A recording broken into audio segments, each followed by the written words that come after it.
Olá pessoal, amigos, amigas, bem-vindos e bem-vindas ao meu canal Por um Novo Amanhã.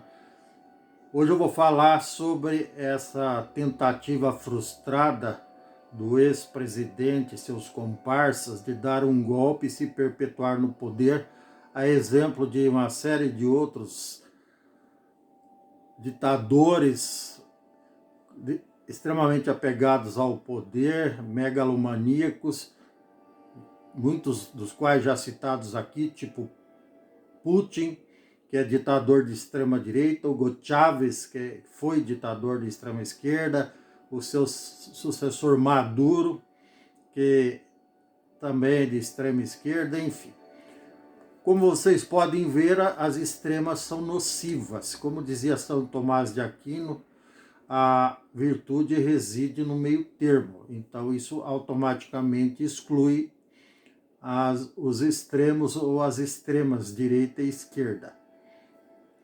E todos os adeptos do conservadorismo, quer seja de extrema direita ou também extrema esquerda, também pecam ou cometem o mesmo pecado, o mesmo erro, enfim. O que eu quero deixar registrado é que nesta semana o Supremo Tribunal Federal julgou uma ação proposta pelo, se não me falha a memória, pelo PDT e alguns outros partidos, ou isoladamente, também isso é irrelevante. A fundamentação, entre aspas, o artigo 142 da Constituição, que dava respaldo, entre aspas, para os golpistas que fizeram aquela quebradeira, aquele crime coletivo lá com milhares de envolvidos, além dos próprios atores, os agentes que foram lá quebrar tudo, quer dizer, os menos inteligentes, os desavisados, e os que manipularam como marionete, que foram os financiadores, os incentivadores e os organizadores daquela palhaçada toda, que obviamente está tendo consequências contra todos os seus atores, inclusive vai ter, a força da lei com certeza vai pesar muito, a mão da lei vai pesar muito contra o maior beneficiário, não necessariamente o autor intelectual, porque intelectualidade todos sabemos que não é o forte dele. Mas o maior beneficiário, todos sabemos quem é, mas ele não vai fugir da raia dizendo que não sabia de nada, no estilo do atual rival dele que está no poder agora, quando estava sendo investigado pela Lava Jato e outras operações da Polícia Federal, do Ministério Público.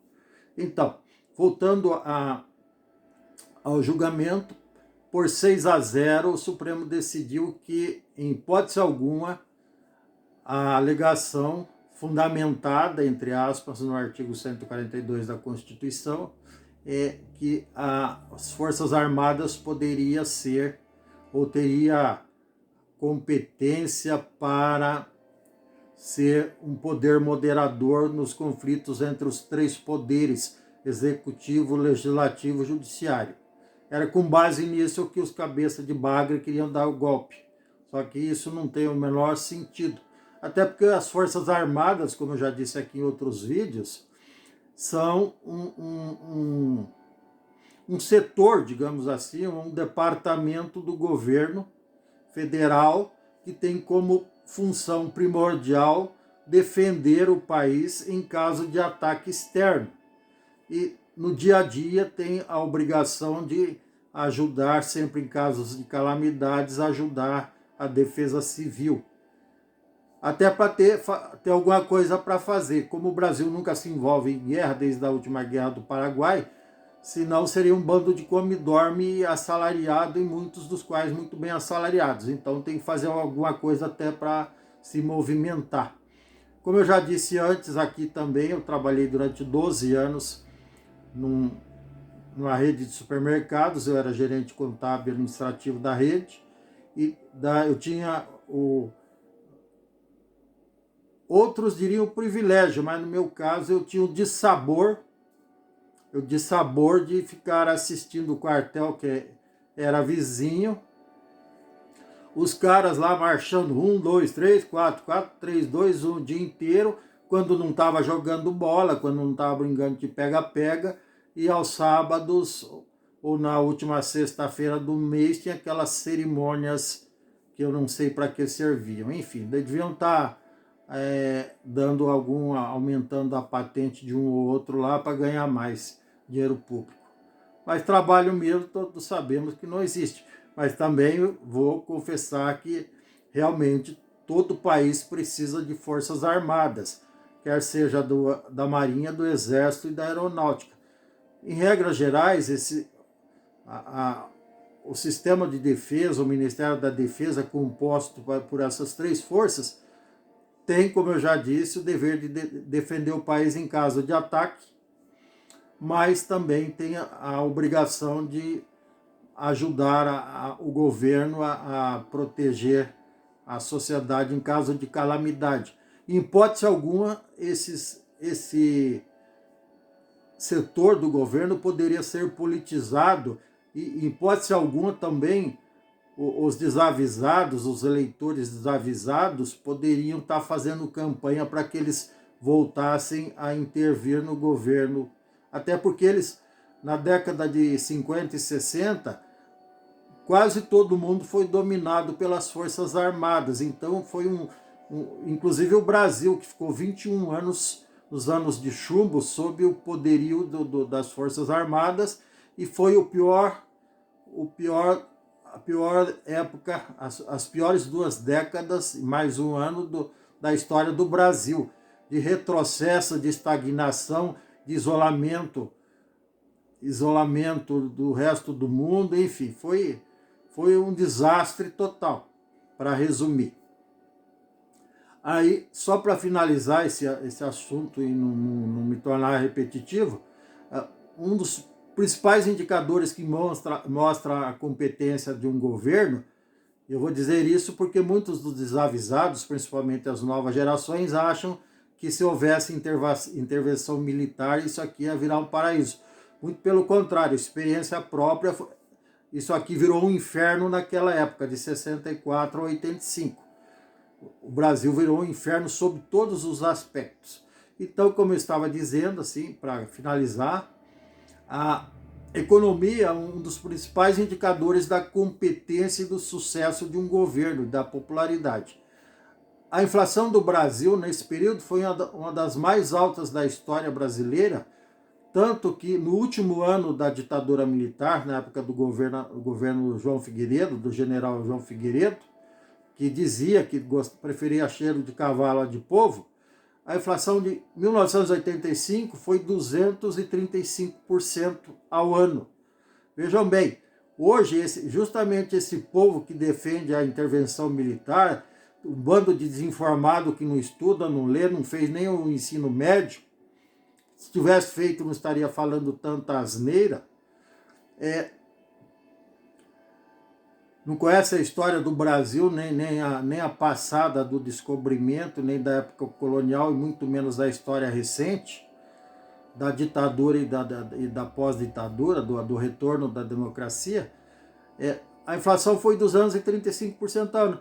E justamente esse povo critica aí o ditador Hugo Chávez, com razão, e o seu sucessor, aí, o Maduro. E a inflação do Maduro, do ano passado, da Venezuela, foi 193%.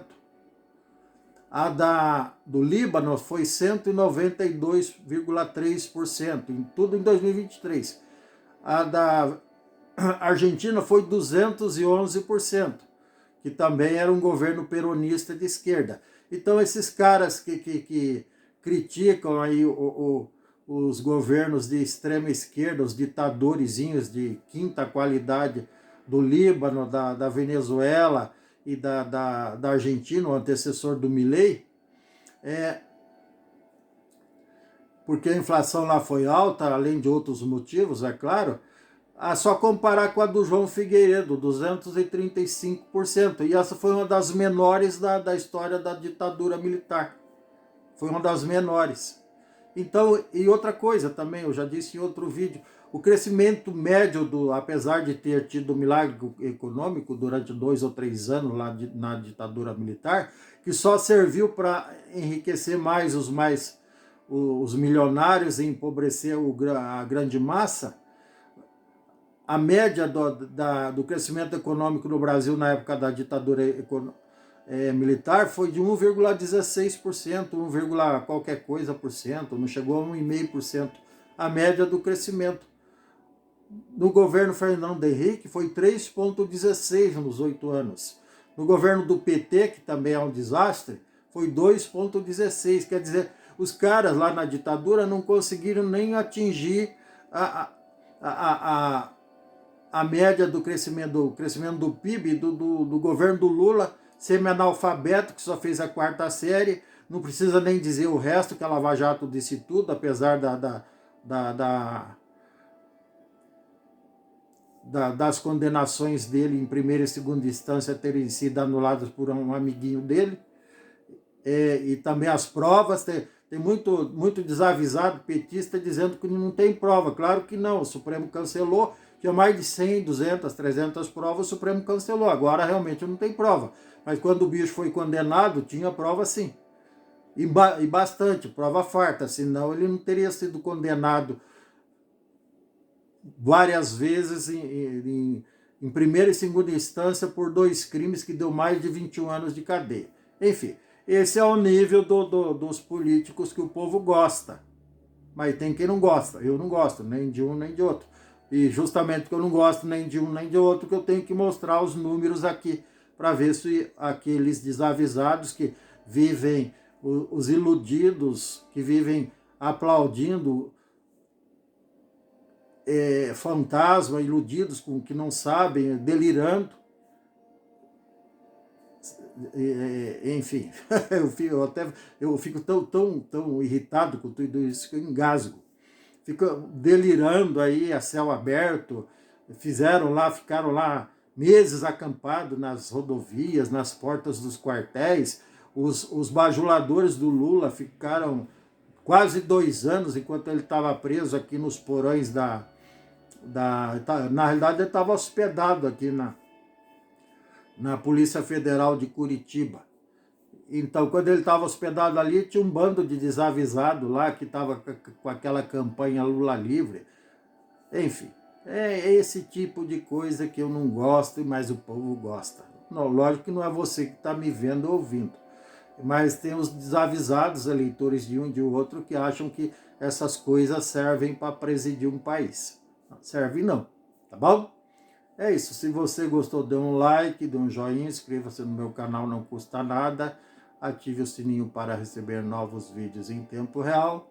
E só para finalizar, o que eu comecei a dizer no início, o Supremo Tribunal Federal, repetindo, por 6 votos a 0, deixou bem claro, para que não reste nenhuma sombra de dúvida, que o artigo 142 não dá o poder para as Forças Armadas serem mediadoras entre eventuais conflitos entre os 3 poderes, executivo, judiciário e legislativo.